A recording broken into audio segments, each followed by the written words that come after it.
Assalamualaikum warahmatullahi wabarakatuh. Selamat pagi semua.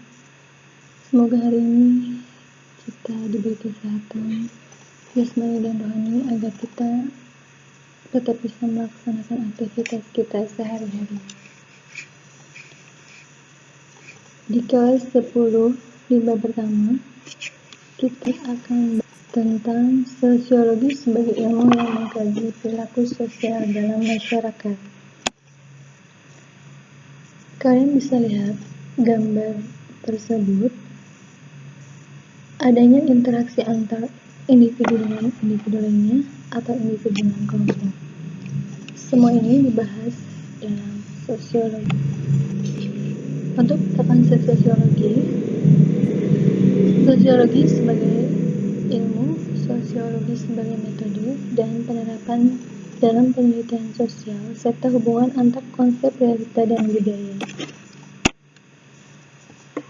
Yang pertama, sosiologi sebagai ilmu dan metode. Sejak dilahirkan di dunia, manusia memiliki naluri untuk memperhatikan manusia lain yang ada di sekitarnya. Lingkungan pertama yang menjadi perhatian adalah keluarganya. Contoh ibu, bapak, kakak, maupun adik.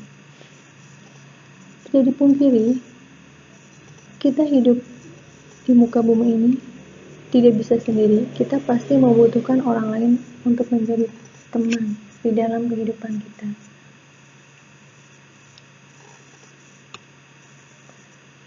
Perhatian tersebut berawal dari sifat naluriah saja, oleh karena sejak dilahirkan manusia memiliki hasrat yang kuat untuk senantiasa hidup bersama dengan sesama manusia. Perhatian yang bersifat naluri tersebut mula-mula hanya merupakan pengetahuan belaka, kemudian secara lambat laun tersusun secara sistematis.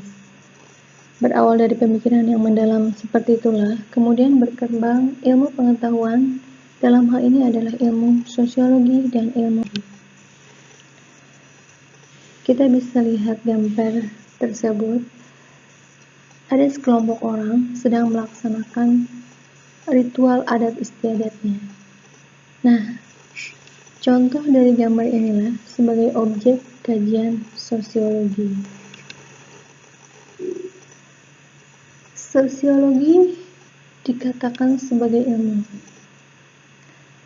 Secara etimologis, sosiologi terdiri dari dua kata, yaitu sosius dan logos. Sosius berasal dari bahasa Latin yang artinya teman, sedangkan logos dari bahasa Yunani yang berarti kata, perkataan atau pembicaraan.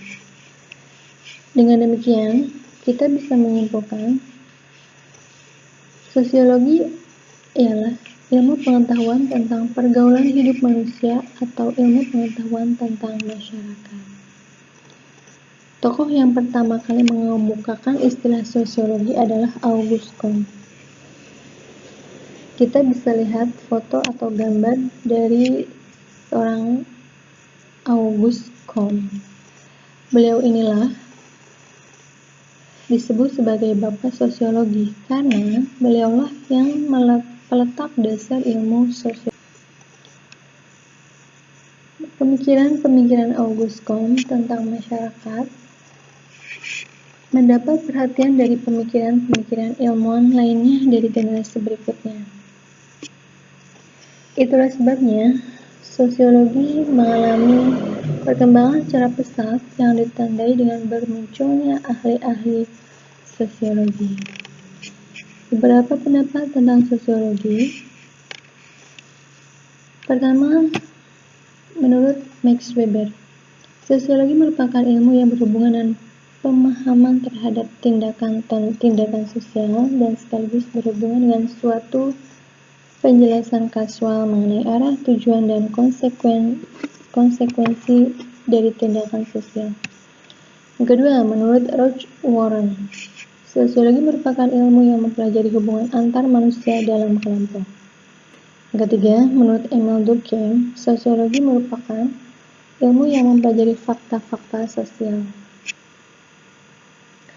Sedangkan yang keempat, Menurut Selo Sumarjan dan Sulaiman Sumati, sosiologi merupakan ilmu yang mempelajari struktur sosial dan proses-proses sosial, termasuk di dalamnya perubahan-perubahan sosial yang terjadi dalam kehidupan bermasyarakat. Apa yang mendasari sosiologi dikatakan suatu ilmu atau dianggap suatu ilmu? Yang mendasarinya, pertama, memiliki objek kajian. Objek kajian sosiologi adalah fenomena sosial secara umum. Maksudnya, sosiologi tidak terfokus pada bidang-bidang kajian yang spesial seperti ilmu hukum, ilmu ekonomi, ilmu politik, sejarah, dan lain sebagainya. Yang kedua, memiliki metode ilmiah. Secara singkat, dapat dikatakan bahwa metode ilmiah merupakan seperangkat langkah-langkah yang disusun secara sistematis. Yang ketiga, memiliki masyarakat ilmiah. Masyarakat ilmiah ini merupakan sekumpulan orang yang menggeluti disiplin ilmu tertentu untuk mempelajari dan sekaligus mengembangkan bidang keilmuan sesuai dengan disiplin ilmu yang dipilihnya. Kemudian, yang kedua, sosiologi sebagai metode. Metode yang dipakai dalam penelitian sosiologi pada umumnya lebih dari satu metode. Adapun metode yang lazim dipakai dalam penelitian sosiologi antara lain, pertama, ada metode kualitatif. Metode kualitatif ini merupakan metode sosiologi yang menekankan pengumpulan data yang berupa kata-kata. Metode kualitatif ini terbagi lagi menjadi yang pertama ada metode historis. Metode historis ini merupakan metode yang dipergunakan untuk mencari dan sekaligus menganalisis data yang berupa peristiwa-peristiwa yang terjadi pada masa yang lampau dalam rangka memperoleh gambaran umum tentang fenomena kehidupan masyarakat yang terjadi pada masa silam. Yang kedua, ada metode komparatif. Metode ini dikembangkan melalui kegiatan perbandingan terhadap fenomena-fenomena yang terjadi dalam suatu masyarakat. Yang ketiga ada metode studi kasus. Merupakan suatu penelitian yang dilakukan terhadap suatu masyarakat tertentu dalam rangka mengkaji secara mendalam fenomena-fenomena yang terjadi dalam kehidupan masyarakat tersebut. Dan yang kedua, ada metode kuantitatif. Maksudnya, metode ini lebih menekankan pengumpulan data-data dalam bentuk angka-angka. Tujuan penelitian kuantitatif biasanya untuk mengukur gejala-gejala sosial dengan ukuran-ukuran yang jelas. Ada dua macam metode yang termasuk metode kuantitatif. Pertama, ada metode statistik. Untuk metode statistik adalah metode penelitian yang bertujuan untuk mengkaji fenomena sosial melalui data-data statistik. Yang kedua, ada metode sosiometri. Metode sosiometri ini metode penelitian yang bertujuan untuk mencari hubungan-hubungan antar manusia dalam kehidupan masyarakat secara kuantitatif. Dan yang ketiga ada metode deduktif, keempat metode induktif.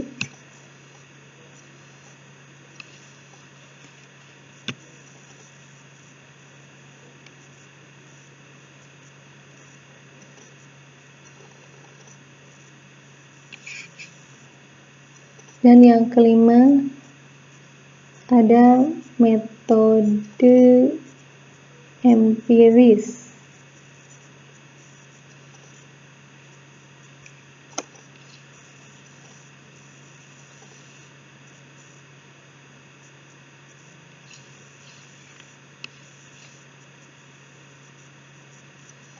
Metode deduktif ini merupakan metode penelitian yang dipergunakan untuk mengkaji fenomena masyarakat dengan suatu proses yang dimulai dari kaidah-kaidah umum untuk dijadikan alat dalam mengkaji fenomena-fenomena yang secara khusus terjadi dalam kehidupan bermasyarakat. Kemudian yang kelima, ada metode empiris. Metode empiris adalah metode penelitian yang dilakukan dengan cara yang intensif dan sistematis dalam rangka menggali kenyataan-kenyataan yang terjadi dalam kehidupan masyarakat. Oke, itu tentang sosiologi. Untuk bahasan berikutnya, kita akan jelaskan di lain waktu. Oke, sampai jumpa. Tetap semangat belajar dan jangan lupa selalu menjaga kebersihan. Oke, assalamualaikum warahmatullahi wabarakatuh.